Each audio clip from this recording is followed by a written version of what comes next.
Welcome to my new video. এই যে আমি ইঁচড় কাটতে বসেছি। আমার মেয়ের মর্নিং স্কুল ছিল, 2-3 দিন খুব শরীরটা খারাপ ছিল।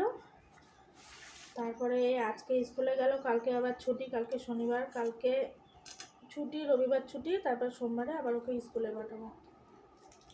স্কুল থেকে বাড়ি আসলে ওকে আমি খাওয়ালাম, খাইয়ে ওর খাতায় হোমওয়ার্ক পাঠিয়ে দিয়েছি, দিয়ে আমি এই ইঁচড় কাটতে বসেছি। ইঁচড়টা কাটতে বসেছি, খাতায় হোমওয়ার্ক পাঠিয়ে দিয়েছি তাই দেখাচ্ছে। ইঁচড় কেটে আজকে আমি চিকেনের টুকরো দিয়ে ইঁচড় রান্না করব। কোনোদিনও এভাবে রান্না করিনি। ইঁচড় কাটতে গেলে হাতটা একেবারে কেমন একটা যেন আঠা আঠা মতো হয়ে যায়। হাত দিস না, শুনো। তেল নিয়েই বসেছি আর ঘরে কাটতে বসেছি, কারণ যা গরম পড়েছে, রান্নাঘরে ফ্যান নেই, প্রচণ্ড গরম, একেবারে দম আটকিয়ে যাচ্ছে। তাই ভাবলাম ঘরে বসে ইঁচড়টা কেটে নিই, প্লাস মেয়েটার পড়ানোও হয়ে যাবে আর আমার কাটাও হয়ে যাবে। হ্যাঁ, তো ঘরে বসে ইঁচড়টা কেটে নিচ্ছি, ফ্যানের হাওয়ায় বসে। কিছু করার নেই, প্রচণ্ড পরিমাণে গরম পড়েছে।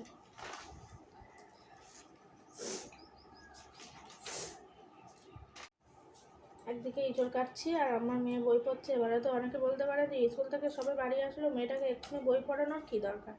তা বলে রাখি, এখন তো গরমের জন্য আমার মেয়ের মর্নিং স্কুল হচ্ছে, তো রাত্রিবেলা করেই একমাত্র পড়ার সময়টা পাই। এবার রাত্রিবেলা স্কুল থেকে যে হোমওয়ার্কগুলো দেয় ওগুলো ওকে করতে হয়, আমি বাড়িতে যে কাজগুলো করাই ওইগুলোও করে, তো মানে অনেকটাই সময় লাগে। তা ভাবলাম বাচ্চা কাচ্চা একবারে অতটা সময় না বসে, এখন তো বেকারও খেলা করবে, টিভি দেখবে, তার থেকে খানিকক্ষণ একটু বই পড়ুক, কোনো অসুবিধাই নেই। আর ও যেহেতু চাচ্ছে এখন বই পড়তে, যদি এখন তো বলতো না এখনও পড়তে ভালো লাগছে না, তো সে ব্যাপার আলাদা। ও যেহেতু বই পড়তে চাচ্ছে তাই খানিকক্ষণ ওকে আমি পড়াচ্ছি। এই ভিডিওটা শ্যুট করছি বলে ও এখন দুষ্টুমি করছে, সেই ফাঁকে একটু দুষ্টুমি করে নিচ্ছে। খাতায় সব কাজ পাতানো কমপ্লিট আছে, ওইবার লিখবে।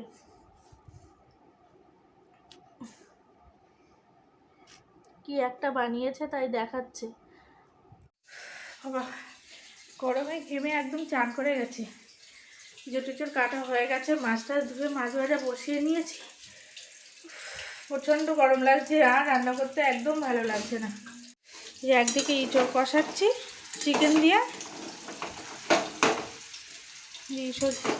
চিকেন দিয়ে কষাচ্ছি, আর একদিকে হচ্ছে মাছ ভাজা বসিয়েছি। শোল মাছ রান্না করবো আজকে, আর ইঁচড় রান্না করছি। আমি আজকে ইঁচড় দিয়েই খাবো, কারণ আমি শোল মাছ খাই না।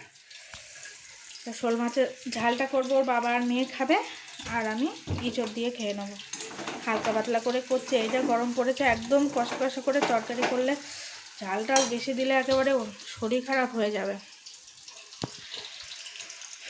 এই যে তাতে চান করা হয়ে গেছে, চান করে রেডি হয়ে এখানে বসে টিভি দেখছে, আর ওখানে আমি ওষুধ দিয়েছি বলে ওইভাবে ওকে শুয়ে থাকতে বলেছি। ও ওইভাবেও শুয়ে আছে, শান্ত মেয়ে হয়ে শুয়ে আছে, একদম দুষ্টুমি করছে না, লক্ষ্মী সোনা মেয়ে হয়েছে। আর আমি এই যে রান্নাটা আর একটু বাকি আছে, রান্নাটা বাকি কমপ্লিট হলে একদম পুরো বেঁচে যায়। এই যে তরকারি ফুটছে, মাছের ঝোল রান্না করছি, সেই শোল মাছ রান্না করছিলাম। আমি তো খাবো না, ওর বাবা আর মেয়ে খাবে ওই যে। আর এই যে আমার জন্য ইঁচড় দিয়ে চিকেন।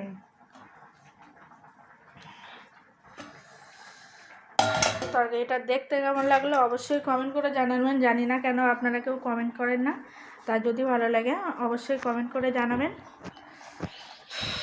ফাইনালি চান করে এসে অনেক কষ্ট করে পুজোটা দিয়ে নিলাম।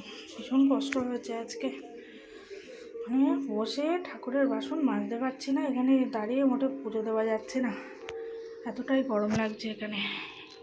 এই চলে এসেছি ভাত নিয়ে, মেয়ের জন্য আর আমার জন্যে। ওর বাবা পরে খাবে। আর এই যে আমার জন্যে যে তরকারি, আর ওর মেয়ের জন্য মাছের তরকারি, দুজনে মিলে খেয়ে দিয়ে নেবো। খেয়ে দিয়ে নিয়ে বিকেলে আমরা একটু বেরোবো। আমাদের পাশের বাড়ির একটা বাচ্চার জন্মদিন আছে, তার জন্য কিছু কেনাকাটা করতে যেতে হবে, তাই জন্য আমরা বিকেলে একটু বেরোবো। আর ওই যে দুষ্টু বুড়ি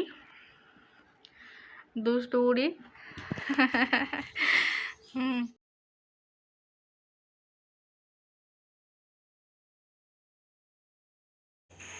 আমরা এই শপিং মলে চলে এসেছিলাম, আর আমরা চলে এসেছিলাম শপিং মলে। বাইরে ঘোরাঘুরি করার থেকে ভাবলাম শপিং মলে গিয়ে একটু এসির হাওয়া খেয়ে নেওয়া যাক। বাইরে প্রচণ্ড গরম ছিল, তা চলে এসেছিলাম এখানে। আমার মেয়ে এটা ওটা দেখছিল এদিক ওদিক। ওকে শপিং মলে আসলে ওকে আর খুঁজেই পাওয়া যায় না। যাই হোক, আমি যে বাচ্চাটার জন্য গিফট কিনতে এসেছিলাম তার জন্য আমি একটা গেঞ্জি কিনেছিলাম এখানে এসে। আর কিছু কিনবে না ভেবেছিলাম, কিন্তু আমার মেয়ের জন্যে দুটো জামা কিনেছি, তারপরে একটা লেগিংস কিনেছি। বিকেলবেলা ঘুম থেকে উঠে আমরা গিয়েছিলাম একটু শপিংয়ে গিয়েছিলাম কেনাকাটা করতে।